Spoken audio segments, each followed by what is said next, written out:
बिस्मिल्लाहिर्रहमानिर्रहीम। नाज़रीन अस्सलाम वालेकुम, मैं हूँ इमरान वसीम। नाज़रीन 5 दिसंबर दिन जुमातुल मुबारक का और साल 2025। ख़बर नाज़रीन ये है कि बानी तहरीक इंसाफ इमरान ख़ान के लिए 4 मज़ीद कानूनी फंदे तैयार हैं। अब वो कानूनी फंदे क्या हैं और फिर इसके साथ साथ जैसा कि मैंने कहा कि आज जुमे का दिन है, जुमे का दिन क्यों भारी पड़ने का इम्कान है और किसके लिए भारी पड़ने का इम्कान है और ये फ़ैसला क्यों हुआ है कि अब ढील जो है वो निश्ता ढील नहीं दी जाएगी। गिरफ़्तारियों का इम्कान भी है, कौन कौन गिरफ़्तार होगा, कहाँ से गिरफ़्तार होगा, कुछ और भी अहम ख़बरें हैं जिनकी डिटेल इस प्रोग्राम में आपके साथ हम शेयर करेंगे। लेकिन प्रोग्राम का आगाज़ करने से पहले आपसे दरख्वास्त के चैनल को सब्सक्राइब कर लें, बेल आइकॉन का बटन प्रेस करें, वीडियो पसंद आए तो इसे लाइक और शेयर ज़रूर कीजिएगा। नाज़रीन मुख्तसर सी बात करेंगे, जो रात गए सदर पाकिस्तान आसिफ अली ज़रदारी की जानिब से जो 2 नोटिफिकेशन जारी किए गए। एक notification field marshal Asim Munir साहब को जारी किया गया कि उन्हें 5 साल के लिए चीफ़ ऑफ डिफेंस फोर्सेस और आर्मी चीफ अपॉइंट कर दिया गया है। दूसरा नोटिफिकेशन जो आया वो बाबर संधू साहब का था, जो कि हमारे एयर चीफ़ हैं। उनकी मुद्दत मुलाज़मत में भी 2 साल की तौसीक़ कर दी गई है और उस तौसीक़ का जो इतलाक़ है वो मार्च 2026 से होगा। यानी यहाँ पे बात की जा रही थी एक नोटिफिकेशन की, लेकिन एक नोटिफिकेशन का सरप्राइज़ अपनी जगह पे यहाँ पे हुकूमत की जानिब से एक के साथ 2 सरप्राइज़ दिए गए। एक नोटिफिकेशन आसिम मुनीर साहब का हो गया और दूसरा नोटिफिकेशन बाबर संधू साहब का हो गया। लेकिन मेरे ज़राए के मुताबिक नाज़रीन, पिक्चर अभी बाकी है, अभी कुछ और भी सरप्राइजेज़ आना बाकी हैं। कुछ घंटों तक अगर पोजीशन क्लियर हुई तो दोपहर के व्लॉग में वो सरप्राइजेज़ क्या हो सकते हैं या वो सरप्राइजेज़ क्या होंगे, उनकी डिटेल भी आपकी खिदमत में हम पेश करेंगे। लेकिन एक सवाल नाज़रीन जो जहन में आता है, कल जो 2 वफाकी वज़रा ने, बड़े तारड़ साहब ने और छोटे तारड़ साहब ने, यानी आज़म नज़ीर तारड़ साहब ने और अता तारड़ साहब ने जो प्रेस कॉन्फ्रेंस की है, उसमें उन्होंने बहुत सारी चीज़ों को क्लियर कर दिया है। अब अपोजिशन की जानिब से या तहरीक इंसाफ की जानिब से जो इल्ज़ामात लगाए जाते हैं, अब वो इल्ज़ामात मजमूई तौर पे प्योरली सियासी नोयत के होते हैं। कल दोनों वफाकी वज़रा ने जो कानूनी पोजीशन है, जो लीगल मैकेनिज़्म है या जो लीगल फ्रेमवर्क है, पोस्ट प्रेस कॉन्फ्रेंस के ज़रिए आवाम के सामने रखा है। एक बात नाज़रीन जो क्लैरिटी के साथ चली आ रही थी, जो हम आपको बार बार अपने ब्लॉग्स में बताते रहे कि पाकिस्तान तहरीक इंसाफ जो मुलाकात के मामले पर सियासत करती है, जेल मैनुअल का जो सेक्शन 565 है वो सियासी मुलाकातों की, सियासी गुफ्तगू की इन मीटिंग्स में, इन विज़िट में इजाज़त नहीं देता है। तो ये बात तो पहले भी क्लियर थी, लेकिन एक मरतबा कल फिर दोनों वफाकी वज़रा की जानिब से उसको क्लियर कर दिया गया। लेकिन जो सवाल मैंने कहा कि पैदा होता है कि ये जो क्लैरिटी कल की प्रेस कॉन्फ्रेंस से आई है, क्या ये हुकूमत को पहले प्रेस कॉन्फ्रेंस करके ये सारा जो लीगल मैकेनिज़्म है, लीगल फ्रेमवर्क है, आवाम के सामने नहीं रखना चाहिए था? अब तहरीक इंसाफ के साथ अलमिया तो ये है कि जो गांठें उन्होंने अपने हाथों से लगाई थी, अब पाकिस्तान तहरीक इंसाफ को वो गांठें या वो ग्रहें या वो गंढा जड़ियाँ पंजाबी के अंदर के गंढा लाइयाँ ने, वो अब मुंह से खोलनी पड़ रही हैं। आप ये देखें कि जब नवाज शरीफ कन्विक्ट हुए पनामा के केस में 62(1)(f) के तहत ताहयात नाहल करार पाए, तो उसके बाद क्या हुआ? ये तहरीक इंसाफ, ये नून लीग के मुखालफिन सुप्रीम कोर्ट में आए थे कि जो शख्स असम्बली का रुकन नहीं बन सकता, ताहयात उस पर नाहली है, वो अपनी सियासी जमात का सरबराह कैसे बन सकता है? वो एक सियासी जमात का सरबराह बन के सियासत कैसे कर सकता है? वो किंग मेकर कैसे बन सकता है?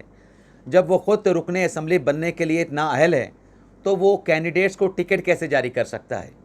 कैंडिडेट का इंतखाब कैसे कर सकता है जिन्होंने इलेक्शन लड़के मुंतखब होना है और असम्बली में जाना है, चाहे वो असम्बली कौमी असम्बली है, सूबाई असम्बली है या सेनेट का ऐवान है? उसके पास ये अख्तियार नहीं होना चाहिए। सुप्रीम कोर्ट ने फिर फैसला दिया कि नाहल शख्स जिस पर 62(1)(f) लगा है वो किंग मेकर नहीं बन सकता, ये कॉन्स्टिट्यूशन के साथ मजाक होगा। ये 3 रुकनी बेंच ने फैसला दिया था। अब नाज़रीन आप ये देखें कि वही जैसे मैंने कहा कि तहरीक इंसाफ के हाथों से बांधी गई जो गांठें थीं, गंढां संजड़ियाँ, जो मतलब जो भी आप कह लें, वो अब मुंह से खोलना पड़ रही हैं। लेकिन कुछ और चीज़ें भी क्लियर हुई हैं। मैंने रात के व्लॉग में कुछ डिटेल तो आपके साथ शेयर की थी, लेकिन कुछ तफसीलात इसलिए रख ली थी क्योंकि उस वक्त आसिम मुनीर साहब के नोटिफिकेशन की खबरें चलना शुरू हो गई। तो मैंने जल्दी में इस प्रेस कॉन्फ्रेंस का जिक्र किया, लेकिन इसमें 4 कानूनी फंदे इमरान खान साहब के लिए और भी हैं। पहला फंदा जैसे मैंने बताया कि 565 का है और 556 का है, 65 है या 56 है, जिसमें आप सियासत गुफ्तगू नहीं कर सकते। लेकिन जेल मैनुअल के मुताबिक नाजरीन ये जो मुलाकातें होती हैं, चाहे इमरान खान की हैं, अब सुपीरियर क्लास आला क्लास के इमरान खान साहब कैदी हैं, साबिक वज़ीर आज़म हैं, एक जमात के बानी हैं,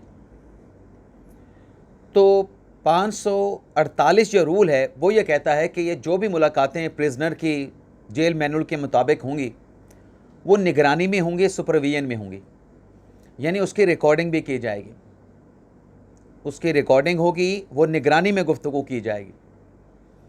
और दूसरा जो सुपरविजन वाली जो बात मैंने की कि अगर कोई ये कहे कि निगरानी के बगैर या सुपरविजन के बगैर, जैसा कि इमरान खान साहब अपने मुख्तलिफ बयानात में ये कहते रहे, जो कि एक्स पे पब्लिक होते रहे कि वो कर्नल साहब हमारी मुलाकातों को मॉनिटर करते हैं, वो कर्नल है, वो जर्नल है या इंतज़ामिया अडयाला जेल की है, सुपरिटेंडेंट है, डिप्टी सुपरिटेंडेंट है, असिस्टेंट सुपरिटेंडेंट है, वो रूल मैनुअल जेल मैनुअल 548 का जो रूल है उसके मुताबिक ये चीज़ें रेगुलेट होती हैं।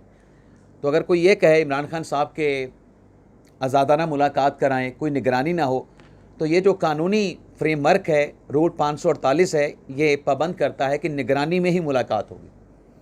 दूसरा जो फंदा है खान साहब के लिए जो कल क्लैरिटी आई है, माफ़ कीजिएगा नाज़रीन, वो रूल 557 है, जिसमें यह है कि अगर इंतज़ामिया कौन सी अडयाला जेल की इंतज़ामिया को अगर ये लगे कि कैदी की मुलाकात से जेल मैनुअल की खिलाफ वर्जी हो रही है, जो एक पीस है, जो अमन है, उसको नुकसान पहुंच रहा है, तो तब भी मुलाकातें रोकी जा सकती हैं, पाबंदी लगाई जा सकती है। और इसी तरीके से तीसरा जो फंदा है वो रूल 560 है, जिसमें अगर इस बात का अंदेशा, इस बात का ख़तरा हो कि मुलाकातों से इंतशार फैलेगा, नक्शे अमन का ख़तरा है, यानी पब्लिक एट लार्ज जो है, इंतशार और जो अमन है, जो पीस है, जो इस्तेहकाम है, उसको नुकसान पहुंच सकता है, तो इस सूरत में भी मुलाकातों पे पाबंदी।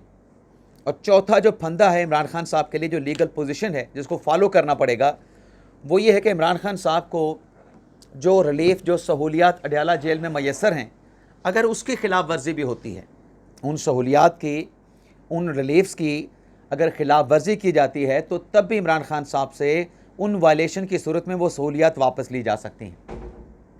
अब ये नाज़रीन पूरी क्लियर पोजीशन है कि आप ये सब कुछ नहीं कर सकते, लेकिन पाकिस्तान तहरीक इंसाफ ये कर रही थी, उसकी वजह से अब ये नताइज भुगतना पड़े हैं।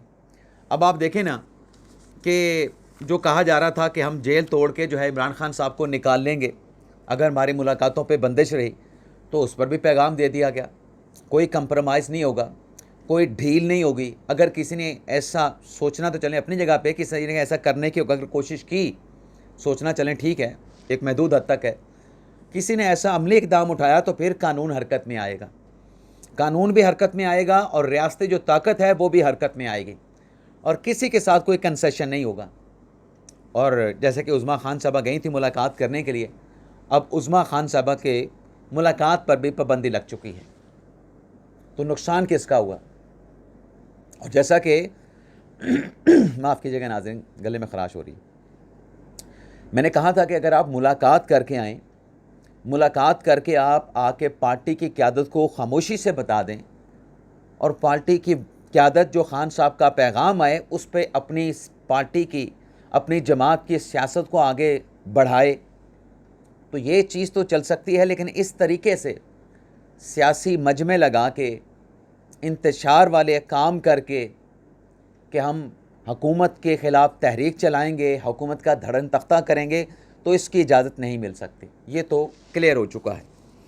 इसके अलावा नाज़रीन, जहाँ तक बात है नोटिफिकेशन वाली, मैंने डिटेल तो आपके साथ शेयर कर दी, लेकिन एक चीज़ और भी है। इस नोटिफिकेशन के मामले को लेके जो प्रोसीजर को वायलेट किया गया, सिर्फ जेल मैनुअल के प्रोसीजर की वायलेशन की बात नहीं कर रहे, क्योंकि बड़ी फेक न्यूज़ चली हैं। इस नोटिफिकेशन के इजरा से पहले गो के अभी पिक्चर अभी बाकी है, सरप्राइज अभी बाकी हैं, जो सोशल मीडिया पे और फिर सोशल मीडिया से नेशनल मीडिया पे जो प्रोपेगेंडा किया गया, अब इस मामले पर भी क्रैकडाउन करने का फैसला किया गया है, कार्रवाई करने का फैसला किया गया है कि ऐसे ब्यूरोक्रेट्स जो कि खबरें दे रहे थे प्रोसीजर से हटके, रिक्वायरमेंट को पूरा किए बगैर, उनके खिलाफ भी एक्शन होगा, उनको भी पकड़ा जाएगा, उनके खिलाफ भी कार्रवाई की जाएगी। तो ये जो ब्यूरोक्रेट्स इन्वॉल्व थे, नहीं थे, मुबैना तौर पे जो इल्ज़ाम सामने आया है, अब उनको भी फेस करना पड़ेगा, कार्रवाई उनके खिलाफ भी होगी। लेकिन इसके साथ साथ नाज़रीन, जैसे मैंने कहा कि जुमे का दिन है और जुमे का दिन जो है वो भारी पड़ने का इम्कान है। तो नाज़रीन, आप जानते हैं कि जो एक मुकदमा चल रहा है रियासत इदारों के ख़िलाफ़ और रियासती शख्सियात के ख़िलाफ़, मुतनाज़ा ट्वीट्स करने का, सोशल मीडिया पे बयानात देने का, उसमें एक केस ईमान ज़ैनब मज़ारी और अली हादी चट्टा का भी है। अब इस केस को लेके हमारे दोस्त हसन अयूब के ख़िलाफ़ भी सोशल मीडिया पे पोस्टें की गई, एक छोटा सा मुख्तसर सा प्रोपेगेंडा या कैंपेन चली कि जी हसन अयूब साहब ने कन्विक्शन कर दी है दोनों की। मैं तो अपने भाई हसन साहब से भी कहूँगा कि जितने ब्लंटली आप कह देते हैं कि फ़लाँ को सज़ा हो जाएगी, फ़लाँ को सज़ा हो जाएगी, वो कि आप जो कह रहे होते हैं उनके ख़िलाफ़ जो मुकदमा होता है उसमें ये मतलब सुनने की और गौर से मतलब समझने की बात है कि ओपन एंड शट केस होते हैं। जैसे 190 मिलियन पाउंड का जो मुकदमा है, ओपन एंड शट केस था। अब वो मैं सुन रहा था कि वो यल्दा हकीम, जिसे अलीमा खान साहबा इंटरव्यू दे रही थी, वो सियासी कैदी हैं, उनको पकड़ा गया है। भाई ये आप रजीम भी पढ़ लेना, जो लीगल फ्रेमवर्क है उसको भी आप पढ़ लेना, इस्लामाबाद हाई कोर्ट का फ़ैसला भी आप पढ़ लेना। इस्लामाबाद हाई कोर्ट ने जहां मुलाकातों का कहा था कि आप रेगुलेट करें, मुलाकात करवाएं, मंगल और जुमेरात को, जेल मैनुअल तो एक दिन मुलाकातों का कहता है कि हफ्ते में एक दिन आप या तो ख़त लिखेंगे, और अगर आपके रुफ़का, आपका वकील, आपका अजीज़ मुलाकात करने के लिए आया है तो हफ्ते में एक दिन, मैक्सिमम 6 लोगों की मुलाकात हो जाती है। लेकिन यहाँ पर तो बैंड बाजा बारात के साथ दर्जनों लोग चले जाते थे मुलाकात करने के लिए, क्योंकि इस्लामाबाद हाई कोर्ट ने सेक्शन 265 को सस्पेंड कर रखा था। अब जो कहना मैं चाह रहा था कि कैसे बाज़ औक़ात ऐसे होते हैं कि आप कह देते हैं कि इसमें सज़ा होगी, तो फिर भी बेशक सज़ा आपको मुकदमा ओपन एंड शट भी लग रहा हो, लेकिन आपको एहतियात के साथ कहना चाहिए कि इम्कान है कि इसमें मुल्ज़मान को सज़ा 100% होने का इम्कान है। अब जो हादी चट्टा और ईमान ज़ैनब मज़ारी के ख़िलाफ़ जो केस है, जिसमें जो गवाहान के बयानात कलमबंद हुए, गवाहान पे जिरा मुकम्मल हुई, फिर कुछ एतराज़ाती मुतफ़र्रिक़ दरख्वास्तें दायर की गई, जो कि कल जज साहब ने उनको सुनने के बाद, वकला को आर्गू करने के बाद उनको मुस्तरद कर दिया। अब वो तो दरख्वास्तें मुस्तरद हुई, लेकिन उसके बाद जो सेक्शन 342 का जो जवाब जमा करवाया गया है, अब उस जवाब के बाद आज हतमी दलाइल होना है। जज अफजल मंजूका साहब की अदालत में हतमी दलाइल होना है, और इन हतमी दलाइल के बाद आज इम्कान है कि जो जज साहब हैं, अगर उनके माइंड में क्लैरिटी है तो वो इस केस का फ़ैसला भी सुना सकते हैं। और फ़ैसला अगर ईमान मज़ारी और अली हादी चट्टा के ख़िलाफ़ आया तो ये 2 बड़ी गिरफ़्तारियाँ आज जुमे के दिन हो सकती हैं। लेकिन यहाँ पे हमें इस पॉसिबिलिटी को भी रद्द नहीं करना चाहिए कि हो सकता है अदालत की जानिब से इनको बरी कर दिया जाए। अब बरी होते हैं या सज़ा होती है, फ़र्ज़ कर लें सज़ा हो जाती है, जो कि इल्ज़ाम ये लगता है कि बड़ी हेस्ट में, बड़ी जल्दबाजी में मुकदमा चलाया गया है, तो इसका भी अगर ये इल्ज़ाम दुरुस्त है, अगर ये बात इसमें मवाद मौजूद है, सब्सटेंशिएट होती है, ठोस इसमें मवाद है, तो फिर इसका फ़ायदा आपको अपीलेट फोरम पे भी होगा। इसी बुनियाद पे आपकी सज़ा जो है वो कलअदम हो जाएगी। देखते हैं आज इस केस में अदालत की जानिब से हतमी अगर दलाइल होते हैं, क्योंकि हो सकता है कि वकला की जानिब से आज अदालत में हाज़िरी यकीनी ना बनाई जाए, या कोई और दरख्वास्त जो है वो अदालत में दायर कर दी जाए। तो जो भी इस केस में हुआ उसकी डिटेल नेक्स्ट व्लॉग में आपके साथ हम शेयर करेंगे। अगर ये डेवलपमेंट हमारे अगले व्लॉग से पहले पहले हो जाती है, फ़ैसला आ जाता है। और आज एक बड़ी हैवी वेट प्रेस कॉन्फ्रेंस भी होनी है।